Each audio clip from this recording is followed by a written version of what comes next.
So let's get into the other part of your question you asked was. Oh, that's right. Yeah. So how do we pick a restaurant, right? So everyone always say Good thing like, you're paying attention. yeah, they'll ask like, hey, do you you want what area do you want to be in? I don't care what area we're in. I want a good deal.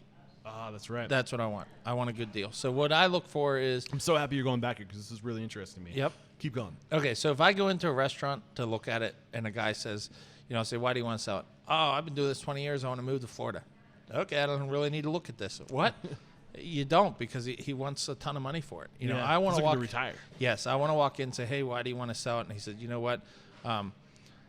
Whether it was a hardship or they bought it for that nephew or, they thought that they were going to quit their banker job and open up a restaurant, and it's just they're struggling or they're with at their wit ends and they'll do anything to get away. Yes, anything. That's the guy that I want to buy it off of. And then, most of the restaurants I buy with them financing it. Hey, I'll put $50,000 down. You finance the rest over 5 years.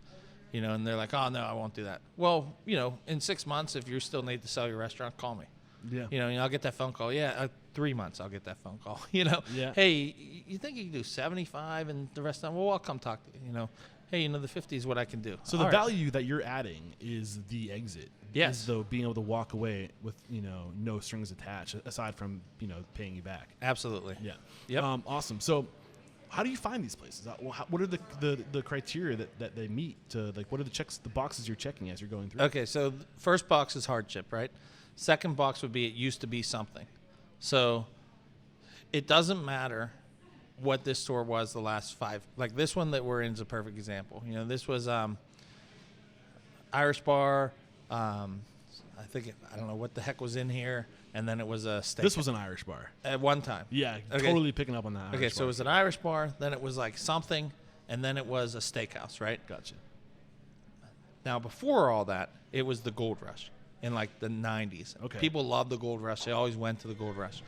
So I am one of those guys that I can bring it back. Mm-hmm. That was like kind of my specialty when I was going to these Domino's and Papa John's. I can raise sales. It can be great is what you're looking Yes. for. It has been, so it has the potential. The potential's there. Yes. The store you were at last night to try our pizza out at, it was nothing for 15 years, but at one time it was the place. And all our restaurants we bought at one time, they were the place. Mm-hmm. So I want to buy something that used to be great. Okay. And it doesn't matter if it was 20 years ago. I believe that if the one time they were coming there, I can bring it back. So what are you playing off of with that approach? What's happening like on the psychological level? I think psychologically, like maybe, I don't know, maybe it's ego, thinking that, I'm better than the guys that were in there the last 15 years. But like, if it was great at one time, I think and what's awesome is like all the stores that we've done this at, we're actually better than even the numbers that they were doing in their heyday. Yeah.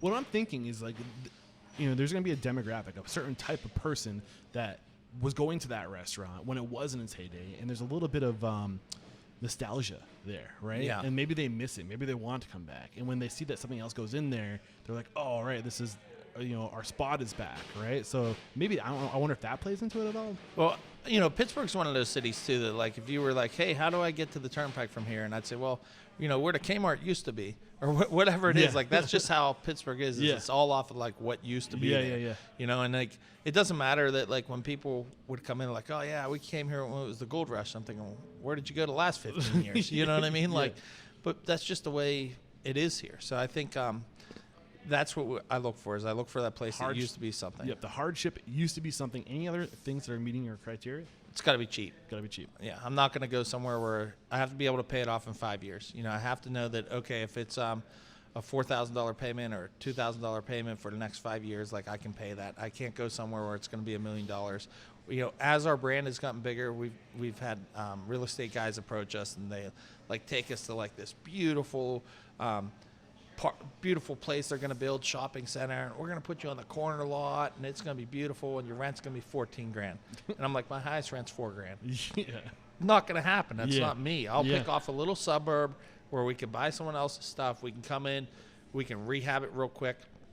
So the second store that we bought it on and the other part is I always make sure it's open when we buy them. That's another box to check.